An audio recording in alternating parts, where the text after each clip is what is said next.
Hi friends, ADR কাৰণে মই খুব ইম্পৰ্টেণ্ট গুৰুত্বপূৰ্ণ কোৱেশ্চন কেইটা লৈ আহিছোঁ।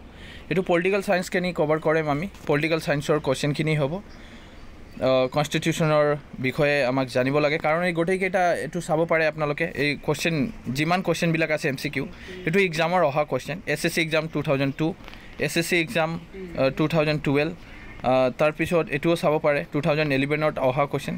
গোটেইকেইটা কিন্তু প্ৰিভিয়াছৰ কোৱেশ্চনখিনিহে মই ডিছকাছ কৰিম। এইটো ইম্পৰ্টেণ্ট আৰু এইটো ৰিপিট হয় বুলি মই এইটো ল'লোঁ। আপোনালোকে চাব গোটেইকেইটা কোৱেশ্চন, তাৰপিছত নিজে গম পাব এইটো কেনেকৈ ৰিপিট হয়। কেবিনেট মিছন প্লেন অনুসৰি সংবিধান সভাৰ মুঠ কিমানজন সদস্য থাকিব লাগিছিল? সেইটো হ'ব 389। অ'কে, নেক্সট কুৱেশ্যনখিনি হ'ল 1936 চনৰ অনুষ্ঠিত হোৱা অধিৱেশনত ভাৰতীয় জাতীয় কংগ্ৰেছৰ সংবিধান সভাৰ গঠনৰ দাবী ক'ত উত্থাপন কৰা হৈছিল? দাবীখিনি হ'ল ফৌজপুৰৰ উত্থাপন কৰা হৈছিল। মই এনচাৰখিনি দেখুৱাৰ আগতে আপোনালোকে এইটো এনচাৰখিনি অলপ নিজকে ওলাব কি হ'ব পাৰে বুলি, তেনেহ'লে সেইটোৱে শিকাৰ মূল উদ্দেশ্য হ'ব। তলৰ কোনজন সংবিধান পাণ্ডুলিপিৰ লিখা সমিতিৰ সদস্য আছিল? সেইটো সদস্য আছিল বুলি এনেকুৱা মেনশ্যন কৰাই নাই, তেখেতে মেনশ্যন কৰিছে না আছিল বুলি। অ'কে, তেনেহ'লে আছিল বুলি আপোনালোকে জানিব লাগে। KM মুন্সি তেখেতে আছিল, AK আয়াৰ তেখেতে আছিল, মহম্মদ সাদুল্লাহ তেখেতে আছিল, কিন্তু জৱাহৰলাল নেহৰুৱে না আছিল। চ' ভেৰি চিম্পল কুৱেশ্যন। প্ৰস্তাৱিত মূল সংবিধান মুঠ সদস্যৰ বিভাজন সিদ্ধান্ত কেনেকৈ লোৱা হৈছিল? এইটো গোটেইকেইটা হ'ব, ওপৰৰ গোটেইকেইটা মানে ব্ৰিটিছ প্ৰদেশৰ 292 জন প্ৰতিনিধিত্ব, থলুৱা ৰাজ্যৰ 93 জন প্ৰতিনিধি আৰু মূল আয়ুক্ত অঞ্চলৰ 4 জন প্ৰতিনিধি। এই গোটেইকেইটা লৈ কি হ'ল আমাৰ সংবিধান মুঠ সদস্যৰ বিভাজন সিদ্ধান্ত এইটো গঠন কৰা হ'ল। তাৰপিছত ভাৰতীয় সংবিধান কেতিয়া বলবৎ কৰা হৈছিল? সেইটো বলবৎ কৰা হ'ল 1950 চনৰ 26 জানুৱাৰী। ইয়াৰ কাৰণে আমালোকে 26 জানুৱাৰী গণতন্ত্ৰ দিৱস হিচাপে আমালোকে পালন কৰোঁ। অনুগঠনৰ ফলত 1947 চনৰ সংবিধান সভাৰ সদস্যৰ সংখ্যা কিমান আছিল? যেতিয়া গঠন কৰা হ'ল 299। অ'কে, 299 আছিল। সংবিধান সভাত সকলে সিদ্ধান্ত কিহৰ ভিত্তি লোৱা হৈছিল? সেইটো হ'ল সন্মতি আৰু সমন্বয়। এইটো বহুত ইম্পৰ্টেণ্ট কুৱেশ্যন। 2016 SSC এক্সামত আহিছে কুৱেশ্যনখিনি। সংবিধান সভাৰ সকলে সিদ্ধান্ত কিহৰ ভিত্তি লোৱা হৈছিল? সেইটো হ'ব সন্মতি আৰু সমন্বয়। ভাৰতীয় সংবিধান সভাৰ মুঠ মহিলাৰ সদস্য সংখ্যা কিমান আছিল? মহিলাখিনি বেছি না আছিল? 15খন মহিলা আছিল। অ'কে, এনচাৰ 15 হ'ব। সংবিধান সভাৰ উদ্বোধনী অধিৱেশনৰ সভাপতিত্ব কোনে কৰিছিল? সেইটো হ'ব সভাপতিত্ব উদ্বোধনী। ইয়াত কিন্তু কেনেকৈ ইয়াত মেনশ্যন কৰিছে অলপ ধুনীয়াকৈ চাব। ডক্টৰ ৰাজেন্দ্ৰ প্ৰসাদ নহয়, কিন্তু কেনেকৈ মেনশ্যন কৰিছে সংবিধান সভাৰ উদ্বোধনী অধিৱেশনৰ সভাপতিত্ব কোনে কৰিছিল? সেইটো ইম্পৰ্টেণ্ট কুৱেশ্যন। অলৰেডি অসমৰ এক্সামত এইটো আহিছে, এইটো APSC এক্সামত আহিছে কুৱেশ্যনখিনি, ইমান ইম্পৰ্টেণ্ট। সচিদানন্দ সিনহাই প্ৰথম অধিৱেশনত সভাপতিত্ব কৰিছিল। তাৰপিছত পাৰ্মানেণ্টৰ বাবে আমি ডক্টৰ ৰাজেন্দ্ৰ প্ৰসাদক ল'লে। সংবিধান সভাৰ অস্থায়িত্ব সভাপতি, সেইটোৱে হ'ল অস্থায়িত্ব। এতিয়া পাৰ্মানেণ্টভাৱে কাক লোৱা হৈছিল? কোনে আছিল সভাপতিত্ব পাৰ্মানেণ্ট? সেইটো হ'ল ডক্টৰ ৰাজেন্দ্ৰ প্ৰসাদ। অ'কে, আৰু সচিদানন্দ সিনহাই আছিল আনপাৰ্মানেণ্ট মেম্বাৰ এদিনৰ কাৰণে। সংবিধান সভাৰ অস্থায়িত্ব সভাপতি, আকৌ কুৱেশ্যনখিনি ৰিপিট হ'ল, এইটো চাব পাৰে আপোনালোকে, ধুনীয়াকৈ চাব। এই কুৱেশ্যনখিনি 2016ত আৰু এই কুৱেশ্যনখিনি একেই কুৱেশ্যন। এইটো অলপ চাব কুৱেশ্যন কেনেকৈ ৰিপিট হয়। এক্সামত কুৱেশ্যনখিনি ৰিপিট হয় নহয় বুলি সেইটো গম পাব আপোনালোকে। যেনেকৈ এই কুৱেশ্যনখিনি একে কুৱেশ্যন। সংবিধান সভাৰ অস্থায়িত্ব সভাপতি কোনে আছিল? অস্থায়ী। ইয়াত অস্থায়ী বুলি ক'লে, অস্থায়ী হ'লে সচিদানন্দ সিনহা। আৰু এতিয়া ইয়াত মেনশ্যন কৰিছে অস্থায়ী বুলি। অ'কে, অস্থায়ী সভাপতি কোনে আছিল? এইটো ডক্টৰ ৰাজেন্দ্ৰ প্ৰসাদ।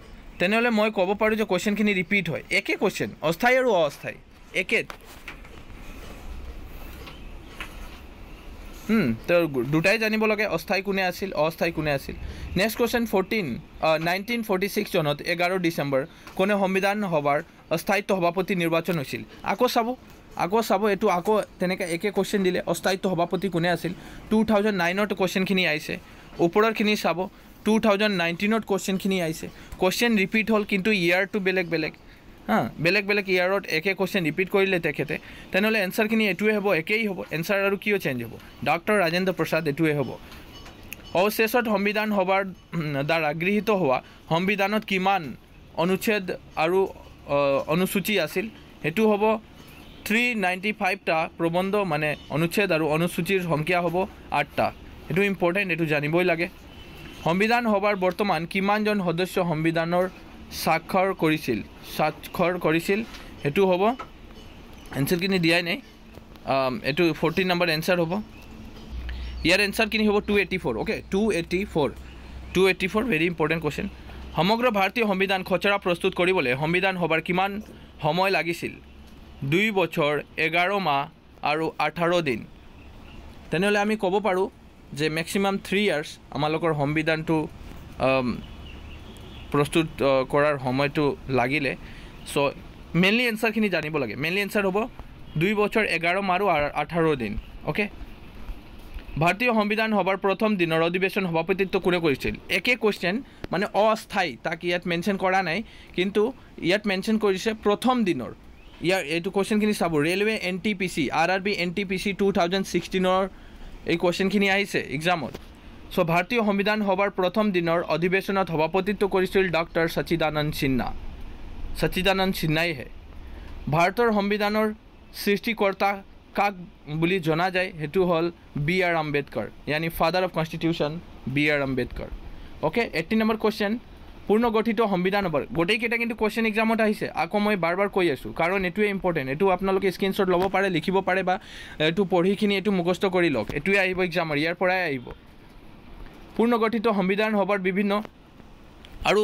অলপমান আৰু এটা কথা মই ক'ব বিচাৰো সংবিধানৰ এই সিৰিজটো মই যেতিয়া ললো এটো সিরিজ এটো পার্ট 1 হ'ব ভিডিও বহুত ভিডিও চাব লাগে এটো এতিয়া মই আৰ্টিকলৰ ওপৰত ডিসকাস কৰিম এতিয়া মই তাৰ পিছত অনুসূচী হ'ব তাৰ পিছত আপোনালোকৰ সংবিধানৰ কোন বস্তুখিনি কৰ পৰা লোৱা হৈছে গোটেই কেটা এটো জানিব লাগে আৰু এটা কোশ্চেন খিনি হল ফান্ডামেন্টাল রাইটস ফান্ডামেন্টাল ডিউটিজ বহুত আমাক শিকিব লাগে তাতে তেনেহলে ভিডিওটো কন্টিনিউ আপোনালোকে চাই থাকিব পার্ট 1 পার্ট 2 পার্ট 3 পার্ট 4 এনেকা মই ভিডিও দি থাকিম আৰু গোটেই কেটাই ইম্পৰ্টেন্ট এক্সামৰ অহা কোশ্চেন খিনি হে দিম পূৰ্ণগঠিত সংবিধান সভাৰ বিভিন্ন প্ৰদেশৰ বাবে কিমানজন প্ৰতিনিধিত্ব আছিল 229 জন প্ৰতিনিধিত্ব আছিল সো ইম্পৰ্টেন্ট সংবিধান সভাত কোনখন প্ৰদেশৰ সৰ্বাধিক প্ৰতিনিধিত্ব আছিল হেতু হ'ব সংযুক্ত প্ৰদেশত আৰআৰবি এনটিপিসি 2016 চনত এই কোশ্চেন খিনি ৰিপিট কৰিলে সংযুক্ত প্ৰদেশৰ সবাতকে বেছি প্ৰতিনিধিত্ব আছিল প্ৰতিনিধিত্ব মানে মেম্বাৰ বিলাক ওকে